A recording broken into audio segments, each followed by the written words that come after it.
अब आपको ये किस तरफ जाता हुआ दिख रहा है, ईरान इजराइल? सर ये आज अगर थोड़ा सा हम काफ़ी आपके प्लेटफॉर्म पे भी काफ़ी लोगों ने बात की है, मैंने भी बड़े की है, पर मैं एक दूसरे नज़रिए से अगर थोड़ा दिमाग खोल के हम बात करें खुले दिल से, तो इराक को खुद केमिकल वेपन दे के ईरान के खिलाफ खुद उसको केमिकल और बायोलॉजिकल और न्यूक्लियर वेपन का ब्लेम लगा के इन्होंने सद्दाम हुसैन को मारा था। बीबी नेतन्याहू की बात करें तो वो ऑलमोस्ट 25 साल 26 27 28 साल से वो लगातार यही कह रहा है कि 2 हफ्ते में ईरान जो है वो बनाने वाला है न्यूक्लियर डिवाइस। दोनों सिचुएशन में फ़र्क ये है कि ईरान ने एक्चुअली बहुत डैमेज किया है इजराइल को। उसने हमास चाहे इजराइल ने खुद बनाया था, सीआईए ने बनाया था, बट फाइनली ईरान ने यूज़ किया, हिजबुल्लाह किया, हूती किया, और ऑफ कोर्स थ्रेट जो उनकी चलती है, उनका जो स्टेटेड पोजीशन है कि इजराइल को हम नक्शे से मिटा देंगे, तो वो एक जस्टिफिकेशन बनती है इजराइल की कि जो भी अब 2 हफ्ते दूर है कि 30 हफ्ते दूर है, वो इमटेरियल कि एक थ्रेट है, उसको एग्जिस्टेंशियल थ्रेट है, तो वो अपने एग्जिस्टेंस को बचाने के लिए कर रहा है।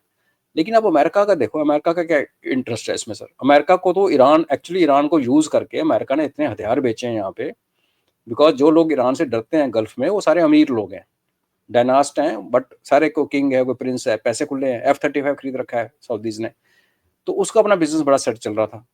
अभी 2 महीने पहले 1-1.5 महीना पहले जाके वो कितने $2-3 ट्रिलियन की डील करके आया था वेस्ट एशिया में। तो उसके हिसाब से तो ये सिस्टम ठीक था कि ईरान की धमकी लगी रहे, लोग डरे रहे, हमसे डिफेंस मांगते रहे, हमारे यहाँ पे अड्डे बने रहे और अपना बिजनेस चलता रहे।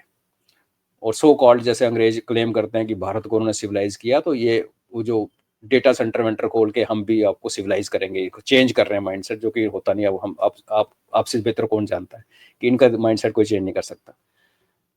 उसका इंटरेस्ट बेसिकली चाइना के ऊपर है, क्योंकि जो लास्ट मीटिंग हुई थी सर चाइना, पाकिस्तान और अफगानिस्तान की, जिसको वो लोगों ने बड़े खींच खांच के एंगल बनाया, जिसके बारे में मैंने बात की थी कि सीपैक का एक डाइवर्शन ईरान के अंदर जाने का प्लान था, जो जाके चाबार में हमारे ही टर्मिनल के बगल वाला टर्मिनल, इसमें बिकॉज चाइना के साथ कॉन्ट्रैक्ट साइन कर रखा है ईरान ने, रशिया के साथ डिफेंस एग्रीमेंट है जो कि ऑफ कोर्स बाइंडिंग नहीं है। तो वो सी मैक और उसके बाद CPEC-2 जो ईरान में बन सकता था, वो अमेरिका का इंटरेस्ट है। अमेरिका को कोई बीच में अपने बिजनेस इंटरेस्ट के अलावा कोई स्ट्रेटजिक इंटरेस्ट उसका सिर्फ चाइना के खिलाफ है। ईरान उसका बिजनेस इंटरेस्ट सर्व करता था। क्यों हम कह रहे हैं कि क्यों लोग कह रहे हैं कि इजराइल ने अमेरिका को डिसोबे किया, उधर अमेरिका टॉक्स कर रहा था और इधर पीछे से लोग कह रहे हैं कि टॉक्स के धोखे में, जैसे सदाम हुसैन ने एक बार अमेरिकन से टॉक शुरू किए थे और कुवैत में अटैक कर दिया था उसी रात को, टॉक्स चलते चलते ही लोगों को धोखा दे दिया था। सिमिलर चीज यहाँ भी हुई है कि ईरान के साथ इनकी डेट एक दो दिन ऊपर नीचे हो रही थी अमेरिका और ईरान की, और पीछे से इसराइल ने उनको ठोक दिया। तो ये रीजन है कि इन दोनों के ना इंटरेस्ट कन्वर्ज नहीं कर रहे, strategic interest. Definitely a surprise. It was a surprise. और सेम सर जो सदाम हुसैन ने कुवैत में किया था, अगर आप उसकी टाइमलाइन में देखिए, उसका मीटिंग चल रही थी और उसी दिन शाम को अटैक किया था उसने, जो लोगों ने विश्वास नहीं कैसे क्या हो गया। तो मेन इशू यहाँ क्या आ रहा है सर, अमेरिका और इसराइल के स्ट्रेटजिक इंटरेस्ट कन्वर्ज नहीं कर रहे ईरान के ऊपर। अमेरिका के बिजनेस इंटरेस्ट ईरान के साथ रिलेटेड है, इसराइल के स्ट्रेटजिक इंटरेस्ट इसराइल के साथ रिलेटेड है। तो ये मैं इसलिए कह रहा हूँ कि अगर हम कल की बात करें, इसराइल का तो एग्जिस्टेंशियल मैटर है वो तो। उनके पास हाँ सर, हम कह सकते हैं इनसिक्योर है, बड़ा आला, बट उनके साथ जो किया है इन्होंने, ईरानियों के प्रॉक्सीज ने किया है, वो तो बहुत ज्यादती की है, तो उनका जस्टिफाइड है सर। अमेरिका उसको दूर, उसको लगता है वो दूसरा आइलैंड दूर बैठा हुआ है, ये करने तो जो करते हैं, उसका बिजनेस में थोड़ा खलल पड़ रहा है, इसलिए वो हिचकिचा रहा है सर, और आज भी वो कर रहा है। पर देखो बेवकूफ़ी देखिए सर, आप ईरान का फ्यूचर क्या देखते हैं आज? ईरान ने वो कहा जो भारत कह रहा है, जो कि आई थिंक बहुत अप्रिशिएबल। हमें तो क्या है ना सर, हम तो साइड चुनने में लग जाते हैं एकदम से, तभी मैं कह रहा था थोड़ा दिल खोल के खुले दिमाग से बात करते हैं। कुछ लोग कह रहे हैं ईरान हमारा साथी है, वो भूल जाते हैं कि ईरान ने हमें एक टर्मिनल दिया तो 2 टर्मिनल चाइना को भी दिए हुए हैं। ईरान हर जगह हर कंट्री अपना इंटरेस्ट देखती है, रशिया के साथ भी उनका एग्रीमेंट है, और जो भी है वो उनका बिल्कुल। चलता है। वो फेयर उन्होंने इनफ, वो एक ऑयल ब्लॉक था जो हमको पहले दे के और फिर वापस ले लिया था। बाद में मुकर गए। हाँ, तो वो हम लोग भूल जाते हैं सर, हमारा थोड़ा वो भी है, जो भी है। इसराइल के साथ ये है जी, वो गाजा में मार रहा, वो लोग हमारे वाले भी बातें करते हैं, जो भी है। अभी प्रॉब्लम ये आती है सर, जब आपके स्ट्रेटेजिक इंटरेस्ट कन्वर्ज नहीं कर रहे, तो आपके सोल्यूशंस आपस में मैच नहीं करेंगी, आप उस पर कंकर नहीं कर पाओगे। आज ईरान ने कहा, जो मैं कह रहा था कि भारत की तरह एक मैच्योर स्टेटमेंट ईरान ने दिया, आज क्या 2 दिन पहले भी दिया, कि जब इज़राइल ने शुरू किया, जब इज़राइल हमें मारना बंद करेगा, हम आगे से रिटेलिएट करना बंद करेंगे। ये ईरान की स्टेटेड पॉलिसी स्टेटमेंट है इस लड़ाई के लिए, कॉन्फ्लिक्ट का। पाकिस्तान की तरह, पाकिस्तान को, जो हमने पाकिस्तान को कहा था। अब इज़राइल क्यों बंद करेगा? इज़राइल ने शुरुआत तो कर दी, उसके ऑब्जेक्टिव 2 थे। अब हमने तो अपने ऑब्जेक्टिव यहाँ अचीव कर लिए थे। कुछ हमारे पाकिस्तान ने खुद हमारी मदद करवा दी, खुद ही हमारे ऊपर रिटेलिएट करवा के अपनी और पैंट उतरवा दी। नहीं तो हमारा फर्स्ट ऑब्जेक्टिव तो पहली रात को ही हो गया था, लेकिन फिर हमारा ऑब्जेक्टिव बढ़ता गया और हम अचीव करते गए। इधर उल्टा हो गया सर। उसके 2 ही ऑब्जेक्टिव थे, regime change and nuclear capability खत्म। न्यूक्लियर कैपेबिलिटी खत्म करने की कैपेबिलिटी या काबिलियत इज़राइल के पास नहीं है, अनलेस अनटिल वो अपने स्पेशल फोर्सेस को उतारे, जिसमें खून खराबा होगा। और वो जो इसकी जो 2 साइड्स जिसके ऊपर पीछे पड़े हुए हैं, वहाँ पे रशियन और चाइनीज इकट्ठा एयर डिफेंस लगा हुआ है, तो वो एयर डिफेंस भी उनका ठीक ठाक है वहाँ पे। तो वहाँ बॉम्बर्स के बिना नहीं हो सकता सर। इन्होंने ट्राई की, नटान्स और फॉर्दो 2 जगह है फॉर्दो ये। तो हाँ, तो वो नहीं, वो नटान्स पे जिसने पहले ट्रम्प अंकल अपने बॉम्बर दे नहीं रहे ना, नहीं दे रहे सर, वो क्योंकि सर एक ट्रम्प वीकन अंकल और डरते हैं। ईरान कह रहा है कि वो ईरान की जो वो शॉर्ट रेंज मिसाइल्स हैं वो डाल देगा इनके ऊपर, इतने सारे बेस इन्होंने बना रखे हैं गल्फ में। वो डालेगा सर। प्लस अगर ईरान बर्बाद हो गया, टूट गया, तो मैं वही जो बोगी करके जो ये बाकियों को इसने काबू कर रखे हैं, जिनको इक्विपमेंट बेचता है, वो तो एक पार्ट है। इसका जो ऑयल डॉलर की जो इक्वेशन चलाता है सऊदी अरेबिया, इसी पे चलता है ना सर, कि तू मेरे डॉलर को इंटरेस्ट का लुक आफ्टर कर, मैं तेरी सुरक्षा को लुक आफ्टर करूंगा। कल को अगर उनकी सुरक्षा का थ्रेट ही खत्म हो गया, इजराइल ईरान टुकड़े टुकड़े हो जाए, कुर्दिस्तान बलूचिस्तान और 2 नीचे अरबिस्तान बन गए, तो फिर क्या करेंगे? फिर तो थ्रेट खत्म होगी।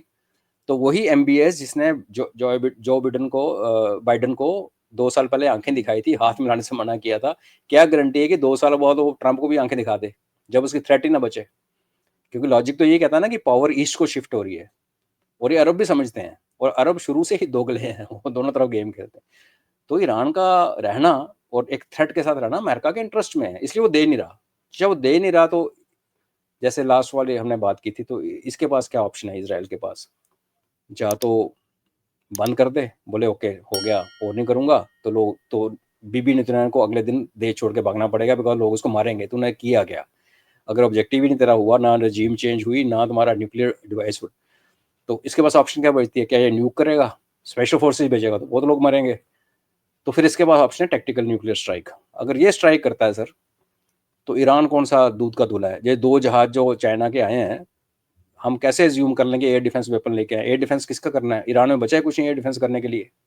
उन 2 साइड्स के अलावा वहां पे ऑलरेडी काफी अच्छा डिफेंस लगा हुआ है, क्या करने आ रहे हैं सर? तो मुझे तो लगता है कि जो मिसिंग कंपोनेंट इनके पास अगर नहीं था, तो या तो वो डिलीवर हुआ है, या एक बना बनाया कुछ इनको मिला एक प्रोजेक्टाइल, जो किसी भी तरीके से, मुझे नहीं पता, अब स्पेकुलेशन है। तो ये 2 जहाज चाइना के आए हैं, वो चाइना को सूट करते हैं कि न्यूक्लियर फ्लैश या सब न्यूक्लियर वॉर यहीं पे चलती रहे, अमेरिका यहाँ फंसा रहे, हमारी तरफ आँच रहा है, बिकॉज चाइना इज फीलिंग, सबसे ज्यादा पिंच तो चाइना को हुआ है सर। तेल बंद हो गया उसका सस्ते वाला, और फायदा हुआ रशिया को, बिकॉज उसको अब तेल खरीदना पड़ेगा, दूसरी पाइपलाइन एक्टिवेट करनी पड़ेगी, जो 3 साल से खाली पड़ी थी, चाइना ले नहीं रहा था। तो इस कॉम्प्लेक्सिटी में सर, अगर आप देखें, सिंस अमेरिका का इंटरेस्ट कहीं और देख रहा है और इसराइल अपने एग्जिस्टेंस के लिए लड़ रहा है, तो नेक्स्ट फ्यूचर क्या है? अभी बात चली कि शाह का बेटा आएगा, उसकी वाइफ जू है, बिकॉज 79 से पहले ईरान में जूस काफी थे, इंटरमैरिज जो रशियन से करते थे